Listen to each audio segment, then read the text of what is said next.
Dober večer.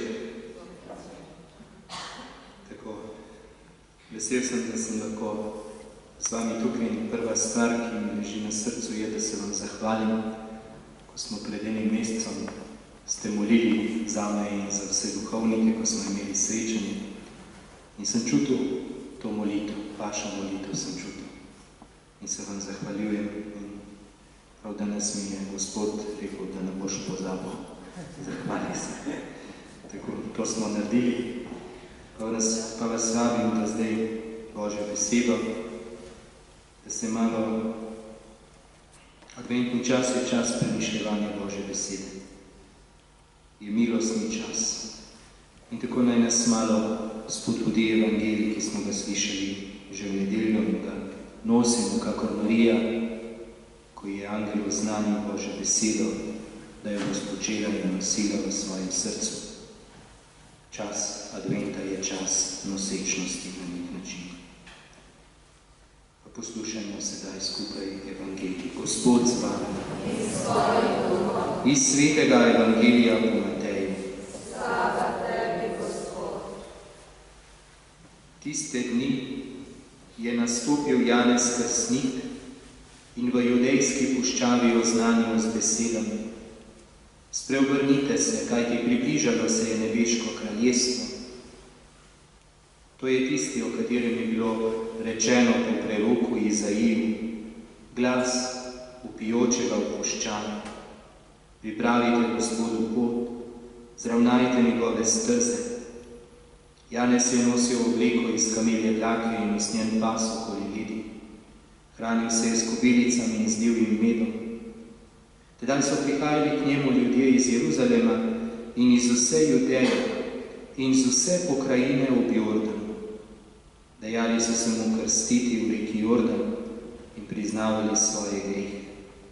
Ko pa je videl, da prihaja k njegovemu krstu veliko farizejev in saducejev, jim je rekel: Gadja zalega, kdo vam bo pokazal, kako naj ubežite prihodnji jezi? Obrodite vendar sad, vreden spreobrnenja.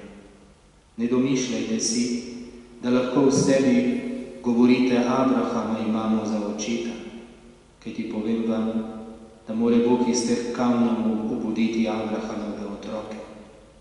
Sekira je že nastavljena drevesom na korenino. Vsako drevo, ki ne rodi dobrega sadu, bodo posekali in vrgli v ogenj. Jaz vas krščujem z vodo, da bi se spreobrnili. Toda on, ki pride za menoj, je močnejši od mene in jaz nisem vreden, da bi mu prinesel sandale. On vas bo krstil s Svetim Duhom in z ognjem. Vevnico ima v roki in počistil po svojem latišče, svoje žito bo spravil v kaščo, pleve pa se žgal v ognju, ki ne ugasne. Kristusov evangelij. Hvala tebi, Kristus.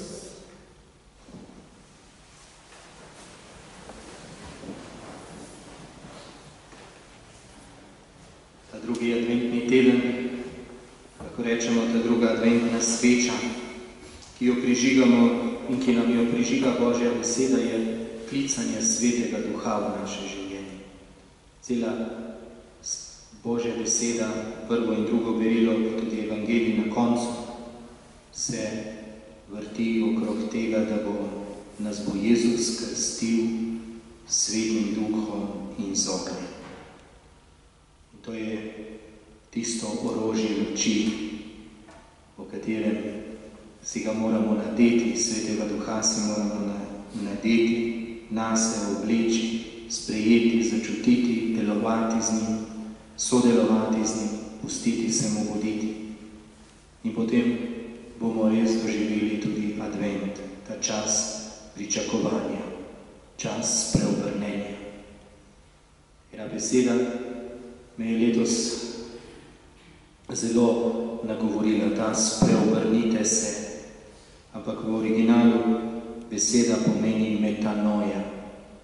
Meta pomeni spremenite mišljenje, ampak v tem smislu ne samo, da ga spreobrnemo, da začnemo novo pot življenja, ampak da svoje mišljenje, razmišljanje dvignemo. Meta pomeni dvigniti, nad.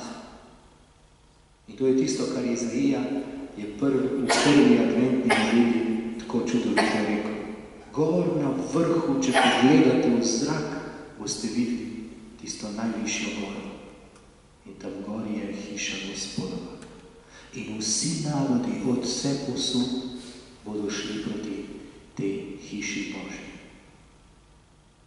In v tej hiši Božji je Jezus. To je ta pogled, ko človek povzdigne pogled v adventu, ko spremeni razmišljanje samo za skrbi tega sveta in za vse to, kar je na tem svetu, in začne razmišljati v svetem duhu.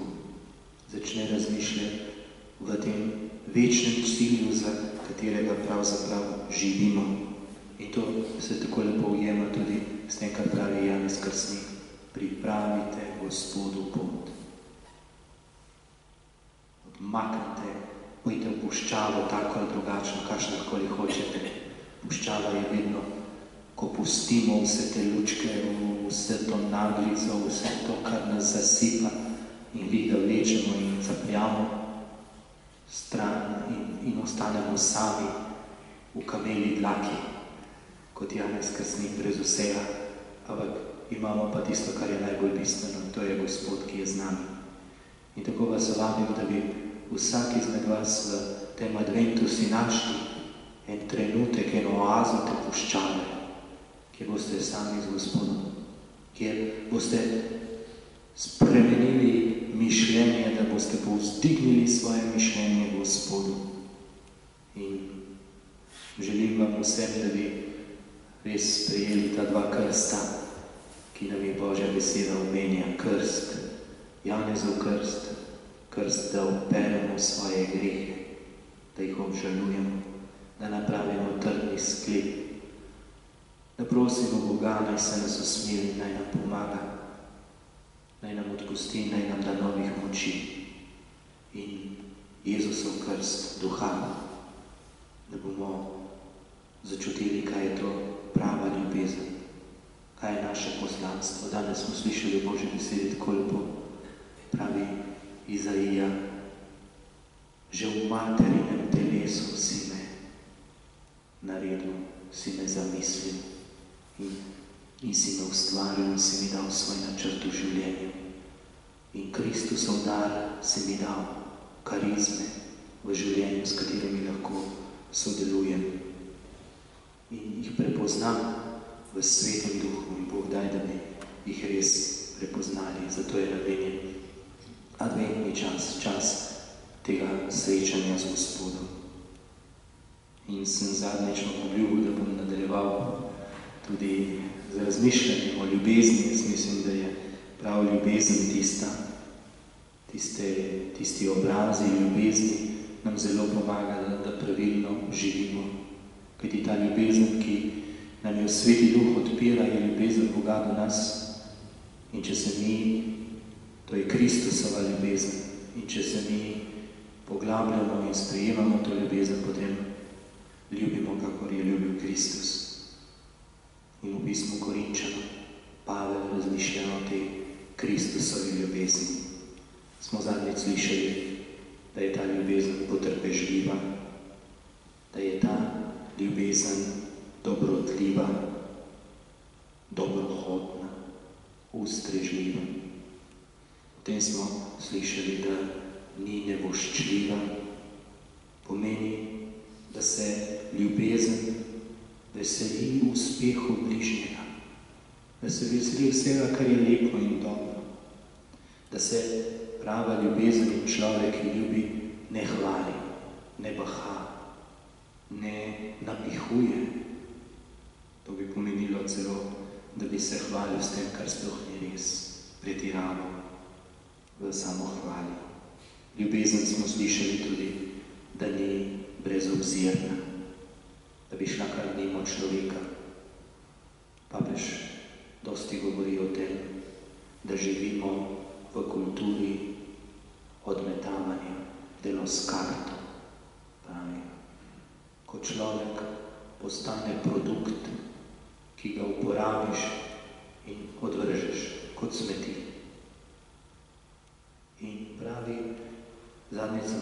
njegov intervju in me zelo tako se mi dotakne to, ko pravi, kje on vidi bistvo, pravi, prav tej brezobzirnosti človeka današnjega.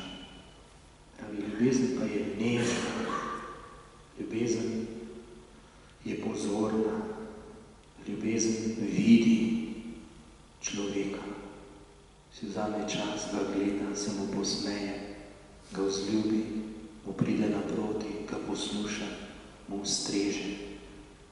To je ta nežna ljubezen, ki pravzaprav v to ljubezen so poklicani, vsi smo poklicani, pa tudi to je karizma, jaz sem zdaj zadnjič razmišljal, to je karizma vseh poročenih mož in žena.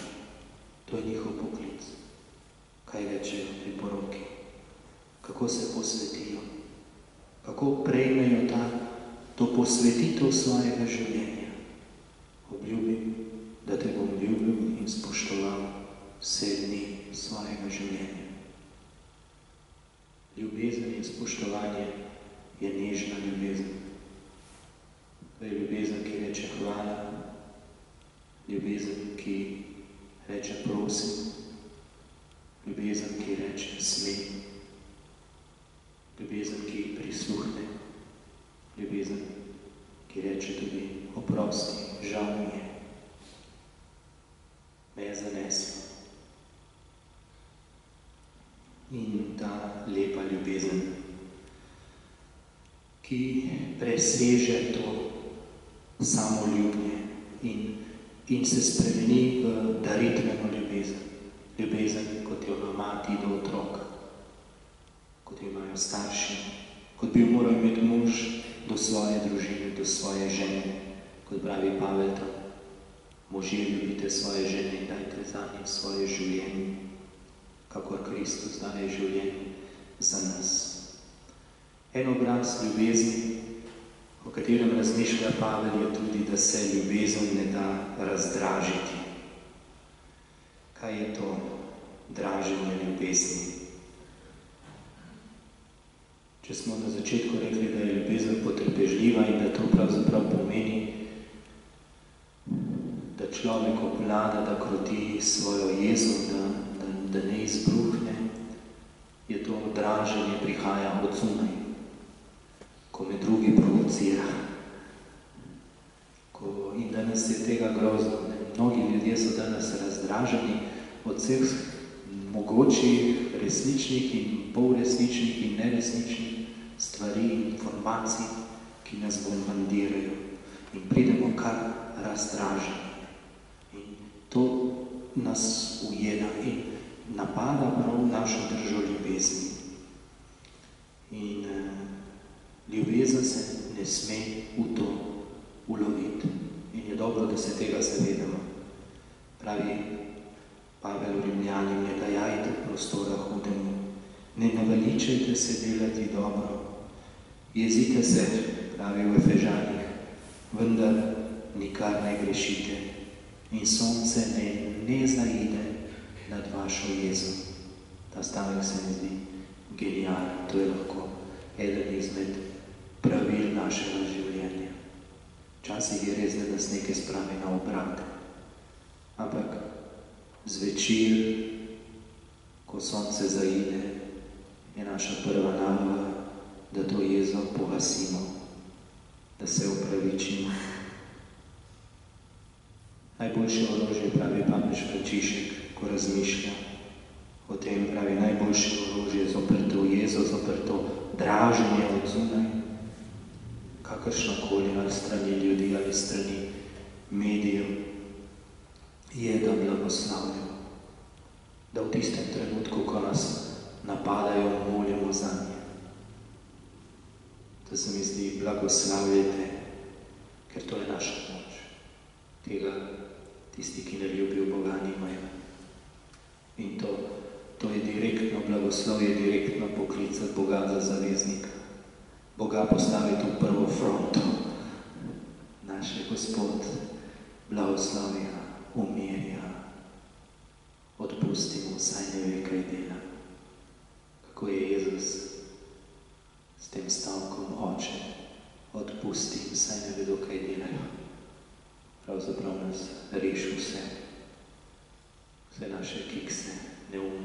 zaslepljenosti. To je ta molitev, ki premaga, in to je velika ljubezen.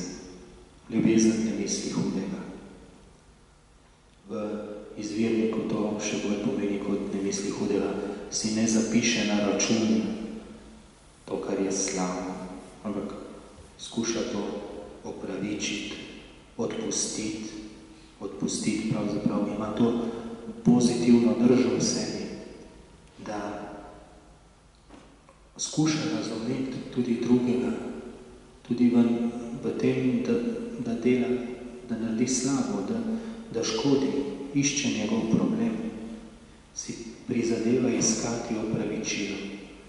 Na nek način se mi zdi, da tukaj je tisti najbolj močen stavek, ki je tudi znamenje ljubezni, ko nam je Jezus rekel, naj molimo Oče naš, odpusti nam naše dolge, kakor tudi mi odpuščamo svojim bližnjim. In če pomislimo sami nase, kako znamo pred Gospodom ponižno, ali pa tudi manj ponižno, ampak kako znamo z njim baratati, kako mu znamo govoriti, naj se nas usmili, naj nam odpusti, naj nas razume. Kako vidimo v sebi veliko dobrega, kljub temu, da je v nas smo naredili tudi grehe.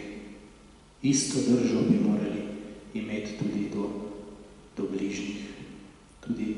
Tudi drugega videti v njegovi celoti, ker ni bistvo, on ni bistvo v tem, kar je naredil slabega. Ampak je mnogo več. Verjamem, da se vsak človek nekje želi delati dobro in biti srečen. Ljubezen se ne veseli krivice, veseli pa se resnice. Papež pravi, da prav to moramo biti pozorni in tudi sami sebe sprašati. Veseliti se krivice. Biti vesel, da gre nekomu nekaj narobe.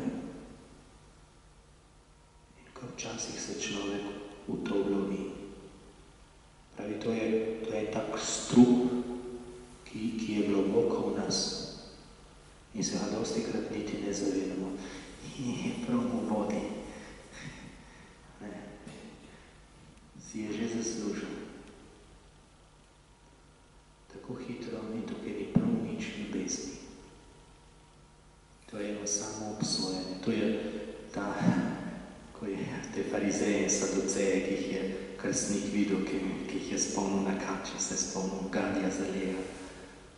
Gadi, sikate, čakate, imate strup, samo da boste pičili, to je vaš namen. In oni sploh ne vejo, da so strupeni. In na to moramo biti tudi mi vsi pozorni. Je zelo prikrito to. In včasih je ta privoščljivost, priželjivost lahko tudi v nas. In začne se s tem tudi neko tako tiho, grdo, pokvarjeno veselje. Mi se moramo veseliti resnice, veseliti dobrega, veseliti tako kot Bog, ki vse ljubi, ki je vse ustvaril, kar je ustvaril dobro. In potem pridemo do teh razmišljanj, kako apostol Pavel pravi, panta to vse, ljubezen vse prenaša, vse opraviči, vse veruje, vse upa, vse prestane, nikoli ne mine. Jaz sem razmišljal prav o tem, o tej ljubezni. Mi tako hitro rečemo, ja, ljubezen ugasne, se ohladi, jo ni več. O kakšni ljubezni govorimo? O tej, o kateri govori Pavel, ta je vse, ta je neuničljiva. Lahko vržeš atomsko bombo, jo ne odnese, ostane, preživi. To je ta ljubezen Kristusa, to je ljubezen Boga, to je žarek, njegova ljubezen, ki žari na nas. To je ta moč ljubezni. In pravi, ljubezen vse prenaša. To prva stvar, ki jo je treba, tukaj papež razmišlja, je zelo lepa ta njegova misel, pravi. Ljubezen, ki prenese, ta prva stvar je, da ne govoriš slabo o drugem. To je težko prenašati, oziroma zdržati, da tega ne narediš.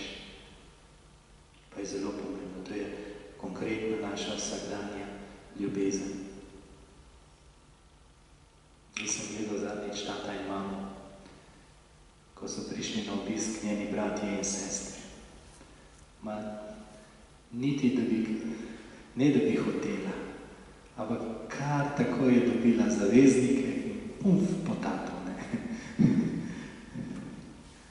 In tako hitro se nam to zgodi. In tudi meni se zgodi, dostikrat, ne vem, tudi tako, veš, kakšno stvar, začneš pogovor o kom, takoj pridejo na tapetost. Ne dobre stvari. Kar nekaj nas sili, da bi povedali tisto, kar je narobe, kar je slabo. Njega sploh ni zraven, nič mu s tem ne pomaga. Zdržati takrat, ko me ima, da bi o drugem govoril slabo. Papež pravi, najboljši je v takem trenutku, če ne zmoreš, se ukrizni v jezik. Stisni zobe in drži jezik vmes in cvili potiho, ampak ne pusti, da bi ušlo ven. In to se mi zdi, ne obsojajte, da ne boste obsojeni. Luka 6. Bratje, ne govorite drug proti drugemu. To je znamenje ljubezni. Prava ljubezen išče dobro. Varuje podobo tistih, pa podobo drugih z rahlo čutnostjo. In išče celo dobro v sovražniku. Pomislimo, kaj govorimo o najbližjih, kaj izpostavljamo, kakšne njihove lastnosti. Vsi imamo napake, to je dejstvo. Vsi delamo napake, tudi to je dejstvo. Vendar vsi dobro vemo, da to ni naše bistvo. Zato iščimo, ljubezen išče bistvo človeka. Ljubezen tudi vse veruje. To se mi zdi, je škof Jurij, ko je imel eno sredo, uvod v Janezovo evangelije, to je lepo rekel, ne gre samo za to vero v Boga, ampak gre tudi za naravno vero. In ljubezen veruje, ne samo, da veruje v Boga, ampak veruje v smislu, veruje v človeka, zaupa v človeka. Ga sprejema, odmakne predsodke, mu pusti svobodo, čaka, da se razodane, da se pokaže, kakšen je, ga ne stavi v neke ukrepe. To je ta vera v človeka, pravi, to je nujno papež, pravi, tako ljubezen, to vero ljubezni rabimo tudi v medsebojnih odnosih. Ljubezen tudi vse upa. To upanje je optimizem, je pogled v prihodnost, je pogled proti cilju, pogled proti nebesom. Papež to imenuje optimizem nebes, upanje ljubezni. Pomembno je, da pridemo vsi tja, to je najbolj pomembno. In zato je prav, da si med sabo pomagamo. Ljubezen tudi vse prestane. Gre za to, da ljubezen ustraja, zdrži, je junaška, se ne omaga. Tukaj pravi, to se mi zdi zelo lepa ta misel, kratka, amor vincit. To bi moralo biti družinsko pravilo. Naj bo kar če, naj se zgodi kar če, ljubezen mora zmagati. V naši družini, pri nas doma, je zadnja postavka, ljubezen premaga vse. To se mi zdi zelo pomembno, če imamo tak moto. Ljubezen nikoli ne mine. Zakaj? Zato, ker ni samo neko čustvo, ampak odsev Boga. Je podoba Kristusa, je njegova ljubezen, s katero ljubi svojo cerkev. Ljubezen je Bog, ki ljubi človeka, ki ga je ustvaril v tej ljubezni in mu dal to ljubezen, mu jo je vtisnil, da lahko človek ljubi Boga, svojega bližnjega in tudi samega sebe. To je tista ljubezen, za katero prosimo Božjega blagoslova in Boga, da bi nas jo naučil, ko se mož in žena poročata. To je tista ljubezen, ki jo Bog blagoslovi in reče, je neločljiva, je za vse življenje. To ni naše človeško čustvo, ampak to je Božja ljubezen, ki jo je Bog položil v nas. To je ljubezen, s katero starši ljubijo otroke in s katero otroci vračajo ljubezen svojim staršem. In to je tudi ljubezen, katero smo povabljeni kristjani vedno, tudi v tem adventnem času. In upam, da to moje razmišljanje je malo pomagalo k temu, da bi začutili to ljubezen. Naj pride Sveti Duh in naj nas uči ljubezni.